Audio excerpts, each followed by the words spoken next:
When you dare to share, you break the silence. When you dare to share, you speak your truth. When you dare to share, you use the full strength of your voice. When you dare to share, it brings opportunity to own your story. So tell it, be heard, and at the same time, your sharing is someone else's learning, inspiration, motivation, empowerment, and hope. There's always an element to each of our stories that remains a secret. For some, we feel it's a dirty little secret. Dare to share your untold story exposes these secrets in a welcoming and positive way. I encourage each of you out there to dare yourself to share what is yours to tell. When we dare, it is the courage to do something really important. Let this be a vow to each and every single one of us that we take risk, we brave, confront, and face what is, while inspiring and empowering all communities. So let's break that silence and tap into mental beauty. This is Salima Jadabji, your podcast host, a practicing social worker, and your mental wellness connoisseur. Welcome to the Dare to Share Your Untold Story podcast, episode number 88, the journey of unlearning, undoing, adapting, and unleashing her core identity. To all my fellow listeners, before we get started, I'm just dropping in a note to give you a heads up that this podcast might be emotionally triggering for you. We do invite guests onto the show who share openly about extremely difficult life moments with exposure and impact of what the struggles have been like. The intensity of each episode could have a variable impact on your emotional and mental well-being based on your own personal story. If at any point the topic becomes uncomfortable or upsetting to you in any way, please do not pressure yourself to listen. Instead, be kind to yourself, do some self-care, and perhaps give another episode a try. Today, I have the pleasure of introducing our courageous and daring guest, Fatima Gould. Fatima is a remarkable community ambassador for change who inspires people with her public speaking, published works, and coaching services for both individuals and businesses. She has proven that nothing is impossible and is a shining example of hope as she transforms her own life. Through personal development, Fatima empowers a new generation of leaders and instills the belief that anyone can find hope, no matter their age or circumstance. Her book, titled Over the Wall, is an autobiography that takes the reader on a spiritual journey with Fatima. The book tells the story of Fatima's self-discovery and faith, which encourages the reader to believe in the power of God, the universe, and their higher self. Fatima's writing taps into its passion, humor, and cultural insights into generational patterns of behavior, leaving her book to be known as a powerful read. Hello, Fatima. Welcome to the Dare to Share Your Untold Story podcast. Hello, I am so excited to be here with you this afternoon. Oh, this is so fantastic. I'm also very excited. I am delighted to have you as a guest on the show today. Honestly, I have so much gratitude for your willingness to be here, to tell your story, to show up with vulnerability. It means a lot. Awesome. And I'm excited to be here to share and to be inside of this amazing experience with you. Yay, yay. You know, I've said this before. I'm truly humbled to encounter guests just like yourself who just allow me to tap into vulnerability, into those quiet spaces, the deep spaces, draw on strength and bring out insight and inspiration that gets shared into this space. It's very humbling for me. And so it's really important. It's crucial that we take a stance together to help break barriers of mental stigma. I think that in this day and age, coming out of a pandemic, where people are and all the things that are going on in this world, it is very, very, very important to have discussions like this and topics where people can share and be vulnerable and know that it's time to change the narrative of the stigma. And so people can heal. Exactly. And that's what the focus of this podcast is all about. It is all about bringing forward untold stories that people go through, whether directly about a mental health struggle or something else. And we know that no matter the story, there is impact on one's own mental health in some way, which remains tucked away. And so this platform, it serves in a way to break the barriers of mental stigma that have been conditioned in our society. So today, together, I'm hoping, Fatima, that we team up and we have this hopeful mission together for encouraging people, your sharing and my inquiry, so that we can encourage people to share and tell what individuals typically have reservation to express. And of course, I continue to bring forward a trend. It's called the mental beauty rethink. So, what's the first thing that comes to mind when you hear that phrase, the mental beauty rethink? I thought that's a fascinating term, Uh and I've huh. never heard it before. The Hmm. mental beauty rethink. I think, yeah, I think it all encompasses about that changing of the narrative from the Hmm. mental stigma and make that every individual and everything experience that they have, they're beautiful inside and out. Hmm. I think it's awesome. Yeah, thank you for sharing that. I really like your choice words. First of all, I'm actually really happy that you're so fascinated by the by the term overall. But just that encompassing the narrative, exactly the narrative of the stigma, being able to embrace all parts, right? And that's what it is meant to be an invitation to see it in a different way without judgment, without it having to be good or bad or right or wrong or separate from physical health, Yep, I right? agree. I Yeah. agree because just a part of a person, right? Hmm. It can't be like your hand is attached to something or just floating in the air over there. It's a part of you. So if you're beautiful inside and out, then anything that you go through, whether it's physical, mental, emotional, it's all part of the person, and it's all beautiful. Right. Acceptance of self, Yes. the whole self, right? Yes. Reminds me of that song, Everything is Beautiful in its own way. I can't remember who sings that song, but We have a singer here. that's the song that pops into my head. That's Everything is great. beautiful in its own way. Right. Tells you how old I am. Sure. Sure. But acceptance of self, but also acceptance of others, the whole self and the whole Yes. person, right? So I'm really glad that we were able to chat about that and to get your take and your perspective. Okay, Fatima, we are Yes. about to get rolling with our interview. I hope you're feeling good and ready to proceed. Ready to dive in. Great, great, so great. All right. Then, Fatima, give us the newspaper headline of how you would title your untold story. How would it read? It would read Chasing Butterflies. One more time. Chasing Butterflies. Chasing butterflies. Hmm. All right. So, without giving away your story, are you able to share what chasing butterflies means for you?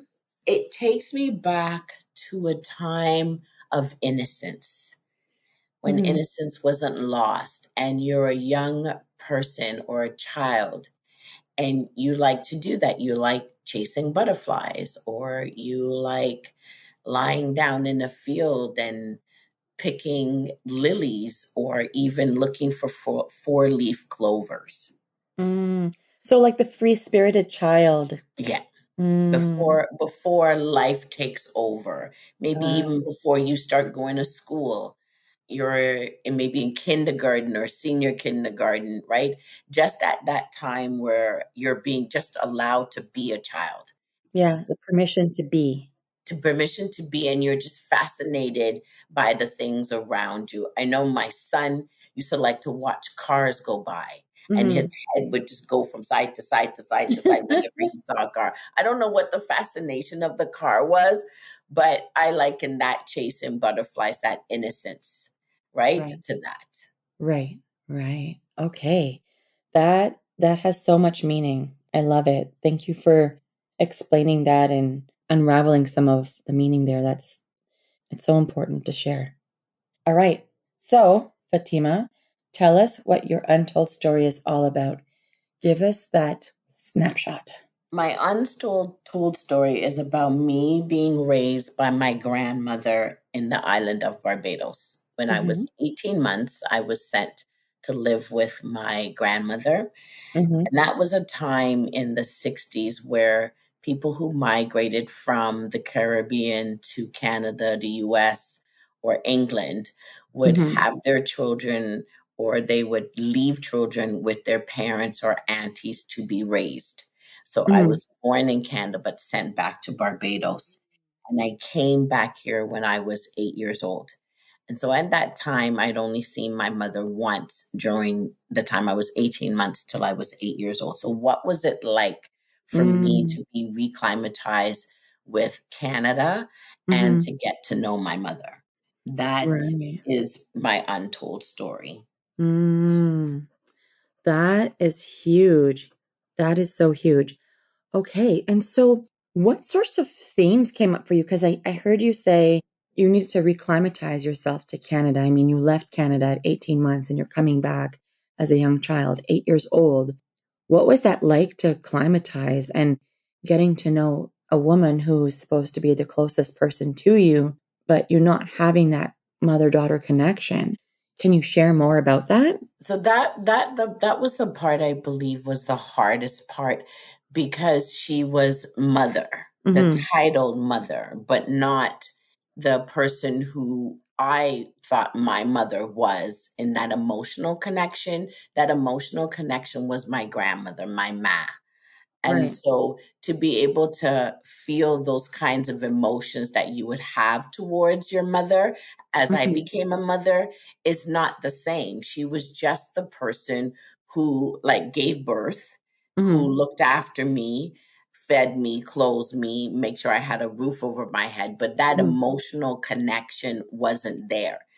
And so when Okay. my grandmother came to visit us here in Canada, she lived here for a while.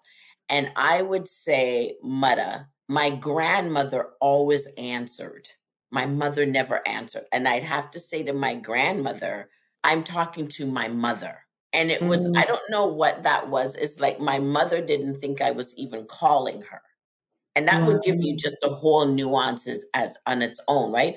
This you're calling Mhm. somebody and they're hearing you, but the person who has that emotional connection to me, she's the one who's always answering. And the other person Right. is like a second thought. There must have been so much confusion with those rules. I don't know if it was much as a confusion for us because that's just the way that it was. Okay. And I wasn't the only one that was in the position who was raised by somebody in my family, especially. My Okay. grandmother raised three of us together, and she I wasn't our biological mother. Okay. Okay. So tell me more about like themes that you encountered as you were trying to reclimatize yourself. So the one thing that I remember really like so clearly was I came here for vacation, and then at the end of the vacation I was supposed to be going back to Barbados to go back to school, and then my mother said, "Well, you're not going." I'm like, "What do you mean I'm not going? You're staying here Mm, with me. I want you to stay here and live here you with didn't me." even know. So when you No. came, it was just for the intention of vacation, like go see your mom, your family, Yeah, go have fun, be in a different environment. But there was in your mind, there was always the assumption and intention that you were going back. that's right. That's in everybody's mind. Okay, so that was the initial plan. Like everyone thought that. Yes, Okay. that was the initial plan. Did you ever get an explanation of what made her like change her mind, or was she just feeling guilty, or was she feeling so connected to you? Something must have changed if that wasn't the plan. What she said over the years was, when you came, I realized that I missed you and that I wanted you here with me now. That was the only explanation that was given Okay. to it. And everybody else was like, she's your mother. So if your mother wants you back, then that's the way it's gonna go. But my grandmother had said to me, if she had known that that was the plan, she was never gonna send me. So when this decision happened, it doesn't sound like your grandmother was happy with it. No, it was too late because I was already in Canada. I was already in Toronto. Right. So there's nothing she can do about it. Right.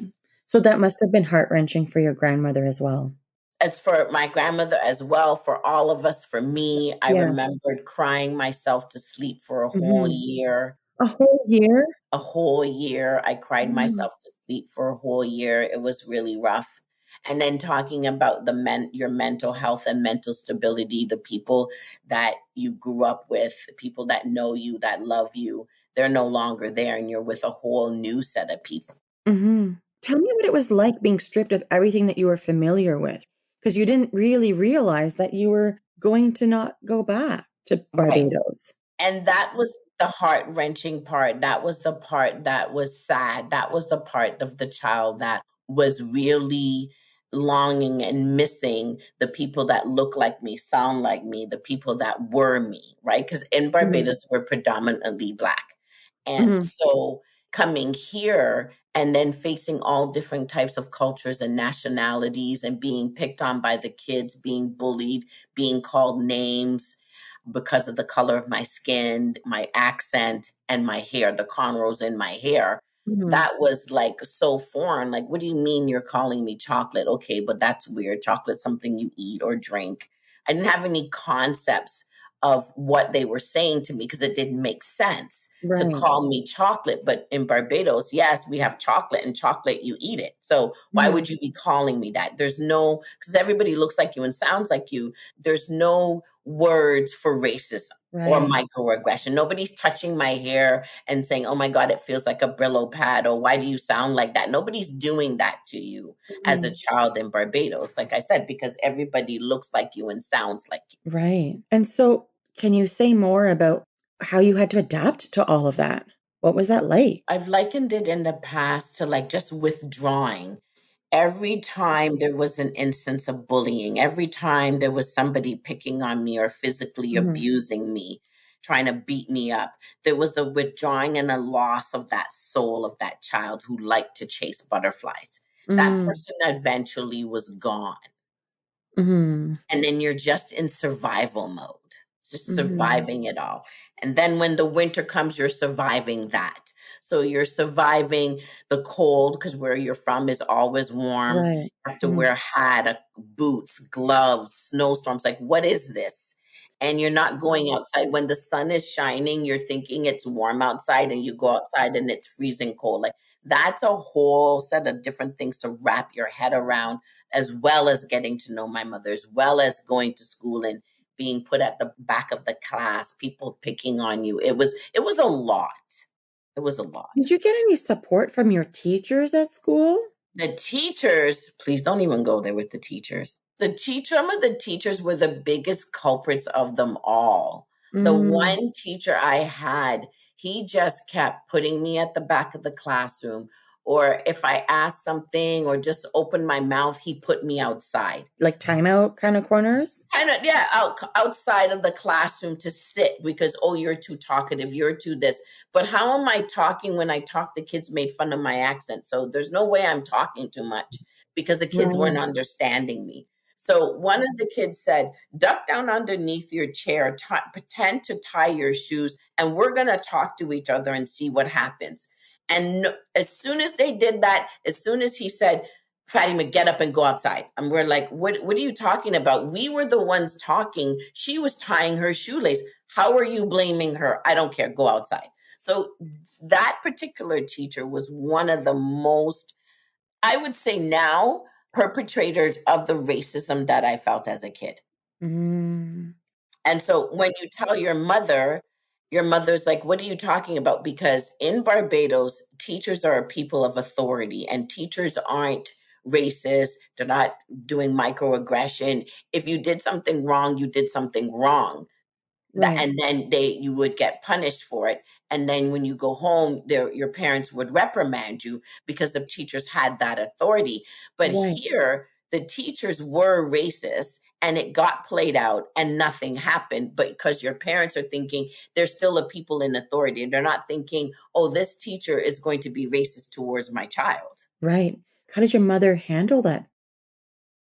Well, my mother just reprimanded me, and it was like if I was wrong because she didn't know any better. Because where she was from, Right. teachers are a position of authority. So you must be wrong. If he said Right. you did it, you must have done it. And so what kind of reprimand would you face by your mom?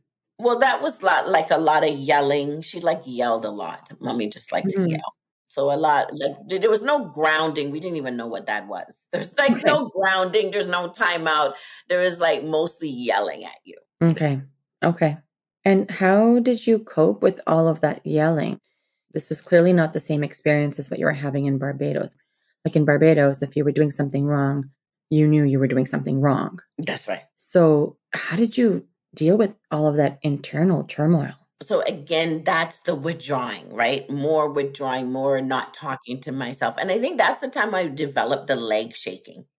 I don't remember shaking my leg as much as I did when I came here in Barbados. Right. So that anxious leg shake. That anxious leg shake. That's when I Okay. developed that as a kid when I came here. Is there anything else that you remember developing or anything else you remember noticing about changes that were happening within you as you experienced all these like negative, undesirable moments? It's like a lot of maybe stammering, not wanting to talk, just being very quiet and withdrawn, and just allowing for my life to be the way that it was when before I came here. Mm-hmm. Mentally, I always said to myself, I'm never gonna like the winter. I'm never gonna like Canada. And I've always like one foot out the door to go back to Barbados to live. Mm. Such a deep desire to be back in your own environment that you were so familiar with. That's right. Mm-hmm. 100%. And were there any other themes that came up for you, like as you dealt with this? Like I would imagine that you might have experienced grief and fear of abandonment and things like that, just because of how you experienced life and having things stripped from you. Would you say that those themes were part of your process? 100%. So the fear, the doubt, low self esteem, no self confidence, not very confident in myself at all, not feeling like I was worthy, and definitely a feeling of not belonging. I did not belong here. Mm-hmm. And how did you deal with the no feeling of belonging? I spent a lot of time praying, praying and crying and asking God to just send me back to my grandmother. That was the Mm. year of a lot of crying and just sending me back because I didn't know how to even call her. Because Mhm, when you think about it, in 1975, you'd mhm. have to pick up the phone and make a long distance call. So I didn't know how to make a long distance call. I just knew how to call locally in Barbados. And Right, I didn't even know the phone number to call, right. right? So you wouldn't know that. So you start to write letters. So, and you give the letters to mommy. I don't even know if she mailed them. I should ask her. Yeah. It was like, when do I get to speak to Ma? It was every once in a blue moon when my mother would call home and then I would get to speak to my grandmother. But I don't even remember that having happening too often. Well, yeah, long distance calls were a treat. Growing up, even in my family, like my mom's family is all in the West Coast in Canada, but it wasn't like nationwide calling, right? Like it was a long distance call. Like you're calling the West Coast. And so be like a month or a couple of months. Like I remember one time the phone ringing and my mom is talking and she goes, "Come here. You got to talk to your family, and they were all impressed talking to me, passing the phone from one person to another because it was such a big deal. And I remember like, oh, I talked to them. Who knows how many months it'll be or how much time will pass before I see them or speak to them again. Yes. And so that sounds like what you were experiencing as a child. It's like I have no sense of what this phone, like how these phones connect and how I could talk to the person that's most familiar to you, that you have the most intimate connection with. It's very encouraging to see that you were so resourceful that you're like, well, I can't talk to her on the phone, so I'm going to write letters to my grandma. That's what I'm going to do. The fact that you at least had that sense, that connection, that intuitive side within you to say, I'm going to do this. But yeah, long distance calls, they were a treat. 100%. And when the Yeah. phone, I was saying, having that conversation with my husband because he had no clue what that's all about being born here. Hmm. And I said, the phone would ring differently when it was a long Yes, distance call, you're right? right. You're Remember right. that? It was, Yeah. and everybody would be like, oh my God, long distance call, long distance. And you'd be dashing to the phone Yeah. before it got cut off. Yeah. Yeah. It would ring differently, and you knew it was a long distance call. You're 100% correct. Yeah. I remember that. And so that must have been like an eye opener for your husband as well when you were having that conversation with him. It was. He's like, "What are you talking about?" I said, "Yes, the phone would ring differently when you were calling long distance. And if you're calling long distance in the middle of the night, you know something is wrong. Yeah, like you just have to pick it up. Like there's You no have like, hello, what's going on, you know? yes. And we didn't have caller ID or those things. Nope. So you were picking up the phone blindly. 100%. Right. My goodness. Throwback moments, huh? Right? Throwback moments. Yes. But yeah, so tell me, so I'm so intrigued. Can you tap into like some of the grief? I imagine, I mean, I can't assume, but my thoughts just go to like grieving the loss, even as an 18-month-old child. You had this relationship with your mom, the mother who gave you birth, and now you're in a completely different environment. You got familiarized and nurtured and nourished in this environment in the Caribbean. You had a full life there with full support, lots of love, lots of encouragement, and built and bonded. You built your inner core as well. There's so many things you were achieving. And then to come back to Canada for vacation, or what you thought was vacation, what everyone thought was vacation, and then the tune changed. I'm assuming that there was loss there for this relationship with the grandma that you've been describing just now, as well as how do I connect with this other woman? Like, this is supposed to be my mother. So, how does that work? Can you say a little bit more about if there was like a grief loss experience to your knowledge? You're the first person that has ever said that it was grief. I never even thought about it as grief. I never even looked at it to go through the process of grieving and accepting and anger and all that. I never looked at it like that until you just said that it was grief. And somebody else, when I read the book, this girl that I knew from grade 7 or 8, she became a psychologist, I want to say. And she bought the book and she read it and she immediately called me and she goes, I want to have a conversation with you about the book.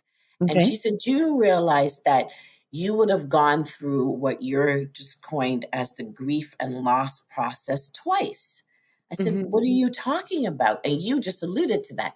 She Yeah. goes, I said, "What are you talking about?" She goes, "Well, when you left at 18 months, you would have known your mom. Think about it. Hmm. An 18-month-old knows their surroundings. They know you would have known who your mother Yeah, was." you built some comforts, right? You built comforts. You obviously most of the time way of communication is crying, right? Your different cries to express your needs, but you Yes. have a sense of your surroundings. You know what's familiar. You know when a new person is in the home, when there's a visitor or the people who make you feel safe and you smile and laugh, and the things that make you feel uncomfortable. Yes. And so she said when she left you in Barbados, there was a sense of loss. And I said, "Okay, so what would I have done at 18 months?" She said, "You would have just cried. You would have just kept crying and crying till you stopped crying because she wasn't coming back for you. So you would just cry until you got familiar with the Mm. people around you, Mhm. which then makes sense that I would cry for a year when I came back because that sense of loss was a familiar one to that child at 8, the Mhm. same kind of loss at 18 months. Right. So then what are we looking at and what's the sense of grief now? When Mhm. I came back, I realized, wait a minute, I had a whole life here. Like my father was here, I had aunts, uncles, babysitters, people who knew me. So when I came back, they were all excited to see me and how I had grown. And I didn't even know them. Like, I don't even know who you are, but they knew me. Right, right. And they might have been so excited to see you, Yes. and, you're like, "I don't even know who you are." I don't even know who you are. That's really interesting because one of my cousins who I'm extremely close with from the West Coast, because he also spent a lot of time here and living in my family's home. I remember when I had a chance to visit and his daughter was 3 years old, I was warned by the grandparents, like, "She has a temperament," or, "She kinda gets moody, she's kinda finicky, you might not know what to expect." So I was like, "Okay." But it was so strange that the moment I met her and that her father gave me a hug, she literally jumped into my arms, and for the rest of my time there, we were like best buds, right? It was so lovely. And then I hadn't seen her for so long. And I saw her this past summer as a 13-year-old.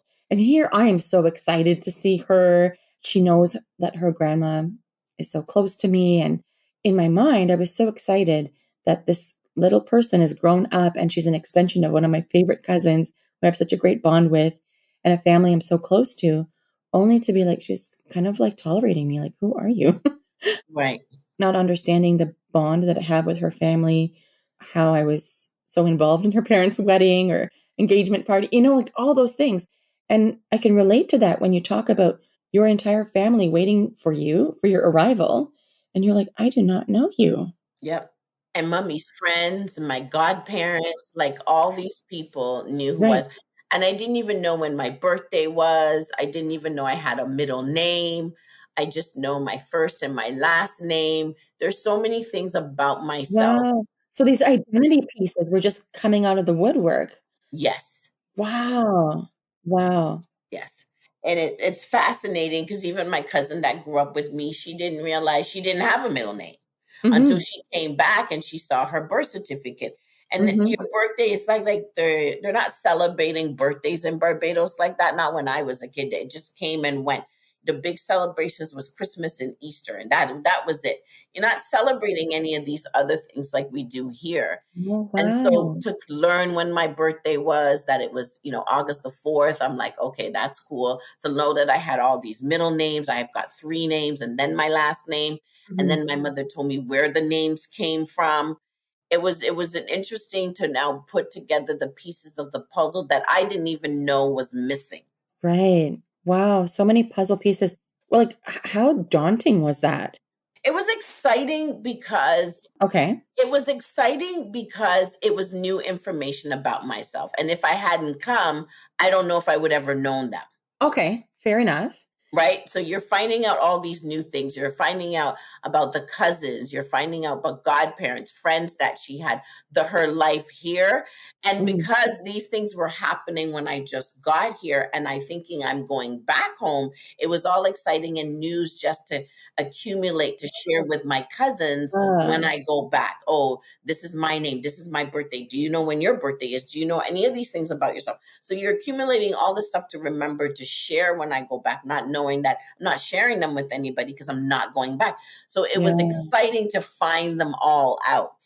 Yeah. So you were able to stay present with that because at that time you were coming here for vacation. That's right. Okay. How did the fear of abandonment show up? Did it show up for you? Did that theme come up for you at all? All these things came up as an adult. So the abandonment, I did a personal growth and development Mm-hmm. course. And then the girl who sat in front of me to read my synopsis of a share that I had. She goes, "Oh, you were abandoned." And I got so emotional. It's like, just like you put grief in the space, she put abandonment in the space. But for me and the other kids who were like me, we're not thinking that. That's just the way life is. Your parents moved away to another country Mm-hmm. for a better life, for advancements, for whatever it is that they moved to go to school, to get a job, to do better than where they were in the Caribbean. And you end up living with your extended family. That's just the what so of life. We're not sitting around thinking that it's a loss and it's a grief, but Right. only as an adult and somebody shares it with you. And then you Right. realize that was what my life was. So of course, like as you were going through it, you wouldn't have known that these internal signals and different emotions and things you were experiencing and moments of overwhelm, you might not have known that it's related to abandonment or fear of it. Of course, in hindsight, in your later years, in your adult years, connecting back, what would you have said? Like, oh, that moment would have been like how the abandonment theme was coming up, or maybe something like over here. So it would be the abandonment piece would be, okay, so you left me in the Barbados at 18 months, so you abandoned me and came back to your life. So but why did you take 8 years to do all that? That's a long time. You didn't take a year or two to go back to school. Going back to school would take a year or two, but it was a whole 8 years. And So then she decided spontaneously. yeah. Right. That's when the whole like, oh my God, that's abandonment. That's Right. what that is. That's an 8-year abandonment. And I couldn't wrap my head around it because by then I had my own kids and I'm not leaving them with anybody. Right. And then, so you had this OMG moment, like 8-year abandonment. And then, did you ever feel like abandoned by your grandma? Like she couldn't do anything? Like, No. The funny thing is, my grandmother was on a pedestal by all of us, me and my other two cousins that I was raised with. mhm. Matt is on this pedestal. She cannot do anything wrong. She took an 18 months old child and she raised it. And she did not beat us. She didn't tell us you don't belong here. She didn't say, I don't know why your mother doesn't come and get you. I don't know why I'm saddled with you. Like, Did it so wholeheartedly and lovingly. wholeheartedly and so lovingly. And whatever one got, the other two got. So it's not like, oh, your mother and father are sending you this and you don't get to share it with any of these people. No, There was no back talking of the parents or any. no back talking of the parents. I have these 3 children to take care of, and I'm going to give them all my love. All of it, all of it, all of it, all of it, all of it. Did you not feel it at all? Like once you were in Canada, knowing you're not going back, like, did it not ever strike you to think like, how come my grandma can't come to get me? Like, how come she's not able to do anything? Or were you just aware that she was stuck? You're consciously aware how's she getting on a plane. Like, I don't even know how I managed to get on a plane. Like, I Right. didn't realize you had to buy a ticket, come on the plane, pack, Yeah. packing. Remember back in the day, going to the airport, everybody went with you to the airport to see the plane off. Yeah. All the Yeah. family, right? And you're dressed to the nines and you've got this new suitcase and all your clothes are in these. I don't even know where the clothes came from, half of them. So where would Mag get a suitcase? Where would Mag put these? Where's she getting these clothes? Like all of these things you consciously know. But even in knowing that she's not able to, you didn't feel like left out? Not by my grandmother, no. No, not at No, all, eh? that was all my mother's wrongdoing because she was the one who brought me up here, Okay. sent my aunt back home, and then let me go back to my grandmother. So Okay. it was never abandoned by my grandmother. It was like, why did you bring me here and not send me back? Like it was all on my mom. So the abandonment piece was strictly from what you experienced with your mom, but certainly you experienced the grief and loss of the relationship that you had with your grandmother. With my grandmother. Separated from her, parted from her unexpectedly Yes. after the 8 years of growth, 8 years of tender love and care. When you came to Canada at age 8, did your other 2 cousins that you were raised with also come at the same time as you? No, my cousin, the one cousin, the oldest of the three, he still lives there. Like he's been there all of his life and he's 60. He came to my grandmother when he was 2 and he's Okay. never left. Wow. He's still living there. And my other cousin came when she was 16. Okay. Okay. You were also stripped of those relationships as well. Yep. I was a firstborn child, but raised a middle child. Uh-huh. And that alone is that's a whole different podcast. That's a whole different podcast. Well, you're always welcome to come back. Birth order is a whole different podcast, right? So yeah, birth order is definitely something we can always dive into on another episode. yeah. Wow, this has been so intriguing to see and hear about this process and what it has been like for you. I'm curious, when people come to see me in the therapy space, Fatima, individuals are typically in one of 3 places. Some people, they're just getting started. They know that they want to incorporate therapy in their life and just work on stuff and unpack things and, make sense of things, have a healthy mindset and have healthy ways to cope and just kind of put that as part of their rhythm for their health and well-being. And then there's people who are in the middle of something. So like there's an acute stressor or like a compounding factor, and they need help navigating murky waters and dealing with all of those things and unpacking layers that are affecting whatever it is that they're specifically triggered by and need to see me for. And some people are looking back where they're either trying to gain some closure or they're learning about tools and strategies about personal growth. They're learning about all of the things that they were unaware of that can then bring them insights into what tools and strategies that they need in order to move forward in life. Where for yourself in the journey that you've talked about in terms of your untold story, where on your path would you say that you are? Would you say that you're getting started in the middle or looking back? Looking back. Looking back. Definitely looking back. You're affirmed, like looking back. So, Yeah. what do you want to remember about the process of your healing journey if you know that you're looking back? I want to remember that my mom didn't do anything to me. Mm-hmm. My grandmother didn't do anything to me. Nobody's done anything to me. And looking back, I now realize that. And again, in that personal growth and development course that I Mm-hmm. took, that's where I got a sense of that self, of that she didn't set out to intentionally. That's just the way Mm-hmm. life was back in that time as a Black woman coming from the Caribbean, moving to Canada. You don't have the same resources. So she was the first of her siblings to come. So there's no mother, father, sister, brother to help her with a child. So she Mm-hmm. sent her back to where she knew the child was going to be safe and Mm-hmm. where it had that extended family. Right. And why it was normalized is because back in the day, my grandmother got married and had kids. She had 9 of them. Some of them went to live with her mother and father, but that was a 20-minute walk, not a 4-hour plane ride, right? Right. So they're not even processing that part. So there was nothing that was done to me. That was just a circumstance of the life of which I was born into at that time. So remembering that there was no ill intentions and that it literally was a way to make it in life, coming from where your roots came from. And for your mom, she was being creative with her resources in a familiar way of this is how we roll, like this is how we operate, this is what is accepted, this is how we manage. Right. This is part of the development of life, or this is part of the life cycle. This is how it goes. This is the norm. That's right. This is the regular thing to do. Like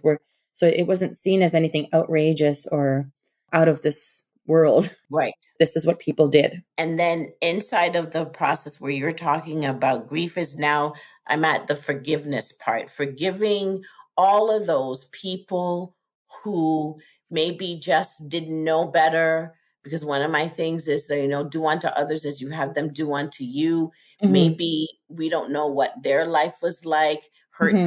Hurt people. And in being the space of forgiveness. And now that I know better, I can do better. Yes. Yes. Know better and do better. Okay.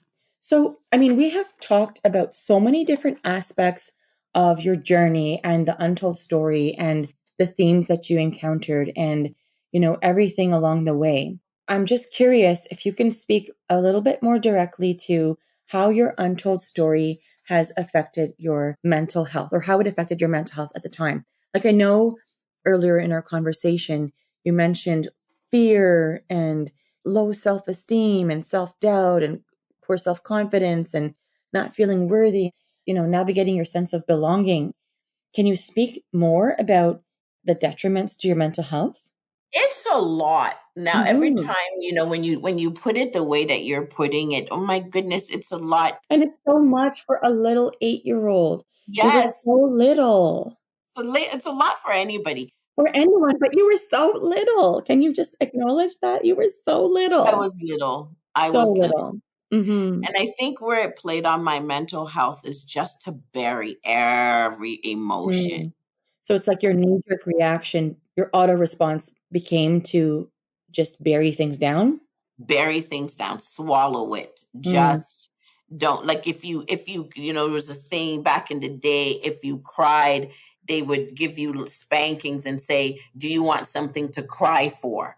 Like that kind of thing is training a child not to deal with any of its emotions, just suppress, suppress, Mhm. suppress, suppress, Mhm. suppress, suppress.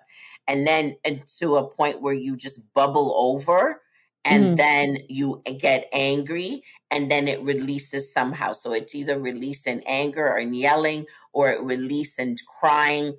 It used to be for me a lot of crying, just a lot of it. When it's Mhm. too much, I cry. I break down and I just cry. And I think Right. that's where the mental piece came in, is just suppressing every emotion that Mm. you have, whether good or bad.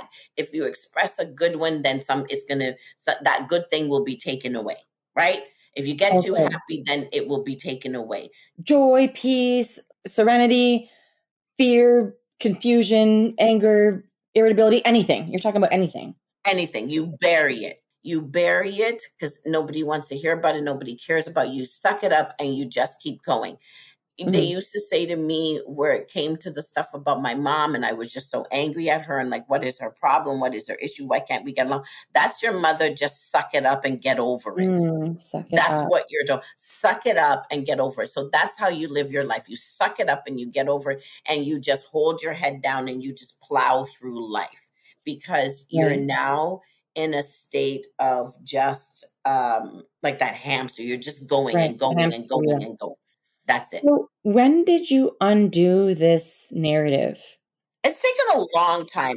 It started in 2008 by doing the Landmark Forum and Mhm. recognizing that there's absolutely nothing wrong with me and there's nothing wrong with having an emotion and there's Right. nothing wrong with expressing yourself. There's Mhm. nothing wrong with wearing color. There's nothing wrong with wearing red. There's nothing wrong with just laughing because you're not laughing. You're even not smiling because you're told that your teeth are too big or you're skinning your teeth like a roast Right. dog, like all the negative things that they're Right. telling you just to keep you down. In that moment when I did that 3-day course, it was like you can now start to unpack that and be fully expressive Mm. and just be happy. So it started in 2008. Okay. Yeah. So Fatima, what is your key message to the listeners of our show? What do you really want them to know? I want people to know that no matter where you are in life or however old you are or whatever your circumstances, there is hope. Mhm. Once you have hope, there isn't any wall that you cannot climb or you cannot get over. Mhm. That's what I want them to know. Anything else that you think is important for them to know? And I want them also know is to just love themselves. Mhm. You are perfectly and wonderfully made. And Mhm. whatever it is that you're going through life, there's a reason for you to go through it. Because then when I did my Reiki and my energy healing, I got to know when I took on my spirituality, is that your soul decided that it wanted to come here. It wanted to be here for a reason, a season, and a purpose. So know that whatever it is you're going through is for a season, a reason, and a purpose. And on the other side, there is hope. Mhm. Wow. It's really moving. I'm just taking it in. That's a beautiful message. Okay, so what I'm curious about, what would you say is your game changer inspiration that's close to you? Something that really reflects your untold story, like an inspirational quote or book or person or a place that really sparked inspiration that kind of gave you some momentum to keep going? That was when I joined a multi-level marketing company and they introduced me to personal growth and development. Hmm. That moment right there when I said, wow, this stuff isn't just, hairy fairy or kind of just thing that people say. And I watched The Secret over and over and over and I learned about manifestation and you can manifest whatever it is that you want. Hmm. That was the game changer. And my kids keep talking about that. Hmm. Fortunately, mommy gave us all these tools at such a young age because whatever she saw and read, we saw and read. Right, My son was recounting how he would watch The Secret over and over and over and over and over and over again. And hmm, that's how he copes with life is just by remembering those things, right, manifesting what it is that you want, putting good vibes out there. And they're always about the good vibes. So sure. Awesome. Okay, and who do you want to give a shout out to? Who has been impactful on your journey? So, what is a cause or an organization that has been impactful to you on your journey that you want to give a shout out to?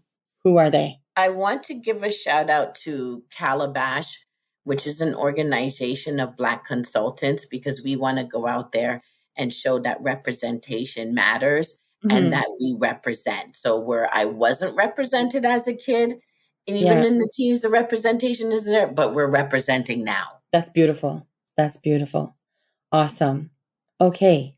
And how can people connect with you if they would like to? How are you findable? I have a website, I'm on LinkedIn, Instagram, and I have a YouTube channel.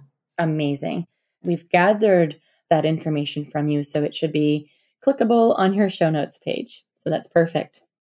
All right. Fatima, guess what? What? You have just dared yourself to share. Congratulations. You did it. Uh-huh. I want to jump up and down, but it'll make noise. You know what? On a serious note, as you visualize yourself jumping up and down, Fatima, I would just like to take a moment to express my gratitude for the deep story shared in this space today.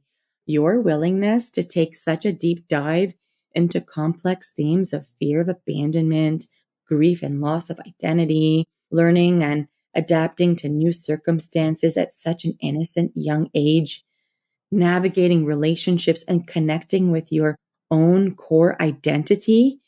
This is an important story to share and to be heard, as it will encourage others to recognize their own journey. So I am truly grateful to have been able to hear and witness your story today. So thank you for the deep conversation and for all the daring and sharing. And thank you very much for giving me into the space of grief and loss. I didn't have that before, but now I have a context and a word for it. Thank you. Tapping into something new. Yes. Right? The neurolinguistics of delayering. So once again, Fatima, thank you for being part of Dare to Share Your Untold Story and helping to be a voice in breaking down the barriers of mental stigma. To all of our listeners, if you like what you've been hearing on this podcast and you want to be part of breaking down barriers of mental stigma, I invite you to go wherever you are listening to the episode and hit subscribe. Leave us a comment or a review of the episode and maybe how you relate to it. To learn more about what we offer, visit www.daretoheal.co. And if you are feeling ready and brave to share, please submit your story by visiting www.daretoshare.co. Thanks for joining in.